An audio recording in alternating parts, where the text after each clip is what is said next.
administration is considering requiring food manufacturers to put new labels on the front of packages. The additional labels would flag certain health risks like high levels of salt, sugar, or saturated fat, according to the Wall Street Journal. The FDA hopes that clearer labeling would lead Americans to healthier decisions as many battle diabetes and cardiovascular diseases. And now in other news, women are being advised to get a mammogram every other year, starting at the age of 40. The U.S. Preventative Services Task Force had previously said that it would be safe for women to wait until 50 to begin having the scans. Those earlier recommendations caused major controversy as health advocates argue early detection gives patients the strongest chance of survival. Explaining their new recommendations, the task force chair, Dr. Wanda Nicholson, said, quote, "More women in their 40s have been getting breast cancer, with rates increasing about 2% each year. So this recommendation will make a big difference for people across the country." Nicholson added that earlier tests could reduce deaths in breast cancer patients by up to nearly 20%. So it sounds to me that this news is related. We have all these health problems with our food, with FDA regulations not protecting the consumers as much as they should, and many carcinogens being present in products we purchase, including things we eat. And so it's very scary to be at this point in time when the solution policy-wise is not, okay, let's make some more regulations so the stuff that kills us and gives us cancer is not in our food. Instead, it's how about you get tested more regularly in a country where healthcare is something that people really struggle to afford. Right, or the other recommendation is to make sure that you're putting more things on food labels. And exactly to your point, Jessica, why don't they just keep the harmful things out of the food in the first place so that you're not putting the burden on the consumer to determine whether or not what they're eating is safe. They're supposed to be able to trust that the FDA is only approving food, processed or otherwise, that is safe for human consumption. And so a lot of people are not going to read labels on a regular basis or obsessively to determine what kind of ingredients are actually in what they're eating. But unfortunately, that's the world that we've come to, where you can look at the back of pretty much any processed food that's in the grocery store, and it's filled with things like soy oil, sunflower oil, vegetable oil, and all of these other unpronounceable chemicals that are meant to keep food shelf stable, but in some cases we don't know what the long-term ramifications of eating those things are. And I also always think about the fact that when we were kids, Jess, I'm sure you saw this in your school too, we were always taught about the food pyramid.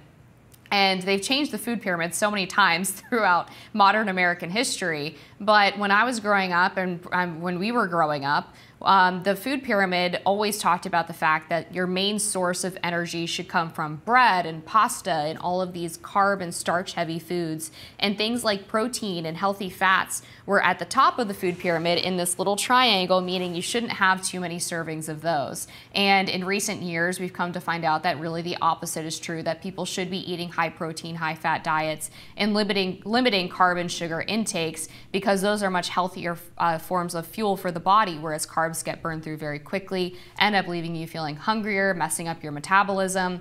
And so we were all sort of brainwashed into this false way of thinking about food, and it led us towards these more processed diets as opposed to eating whole fruits, vegetables, and proteins. And on one of the consequences of that, I think, I mean, obviously we don't have any evidence to draw a direct connection, but there is a correlation here that more and more young people are being diagnosed with gynecological cancers in particular, whether breast cancer, ovarian cancer, prostate cancer. Every year, those percentages of people who are diagnosed with those types of cancers at young ages are ticking up and up. And it's very disturbing to think that because we were supposedly doing the right things, the things that the government advised us to do when we were young, or that our parents did, what they advised our parents to do in terms of feeding their children when we were young, we're now growing up and we're sicker and sicker than ever. Right. You also have the influence of big money, not just in the big industries and even the alphabet soup of government agencies. I mean, the USDA has a ton of money invested in the manufacturing of America's biggest food companies and corporations. But it's also a big factor that there's funding directly from people who have a vested interest in the result of the study going in one direction. That's the direct funding for the research that's relied on to create guidelines like the food pyramid. And you have the USDA and Health and Human Services working together to create the guidelines. And so when you ask doctors, Dr. Willett, who is a doctor that works with the Department of Nutrition at the Harvard School of Public Health, he said the current system opens the guidelines up to lobbying and manipulation of data. And so that's really where we are, is the food pyramid is designed in a way to tell people that they should purchase food and eat the most food coming from the companies and the manufacturers that have a vested interest in you eating it, the food that they can profit the most off of and create the most off of with a smaller bottom line. It's much more expensive to grow a variety of vegetables and to grow them in a healthy way, an organic way, without a lot of pesticides, without a lot of antibiotics given, in the case of if it's livestock, given to the animals. That's more expensive than growing grain in mass and growing it in an unhealthy way, where instead of ensuring that the soil is very healthy, you're growing similar crops year over year, depleting the soil of a lot of the key chemical components that ensure the plant is healthy and producing an ultimate crop that's harvested that people can eat and get the most nutrients out of. We've seen a decline in the quality of the food we grow in the United States as well, but the way we're mass producing and mass producing foods that are not the ones that give us the most energy and the most nutrients and keep us healthy, it's the direct result of just greed, people wanting to make money off of what should be seen as something that's so essential, not just to a happy life, but also a good economy, to have workers that have energy to do quality work all day. Yeah, I think it's true that a lot of these corporations definitely help fund these public health bureaucracies that make the regulations about their industry.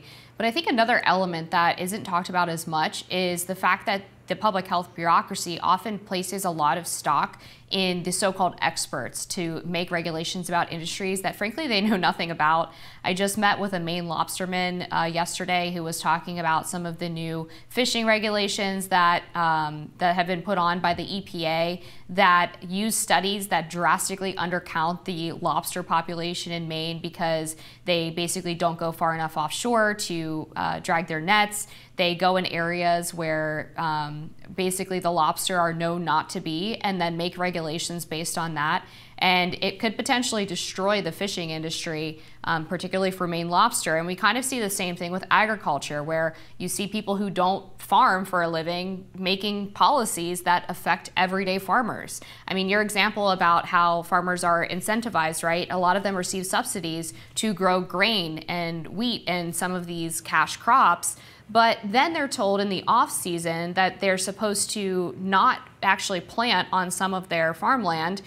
This is done through some of the regulations about rotating where they plant basically over the year. But if farmers have the choice, a lot of them would choose to plant a winter-based crop that actually re-enriches the soil during the off-season so that they can continue to make money, but also so that their soil is ready for the spring planting season. And instead, they're actually paid sometimes by the government to not plant during the winter because the government believes that there's basically no way for them to keep the soil rich without not planting on it. And obviously farmers have been doing this for centuries. They know the soil and their land better than government bureaucrats.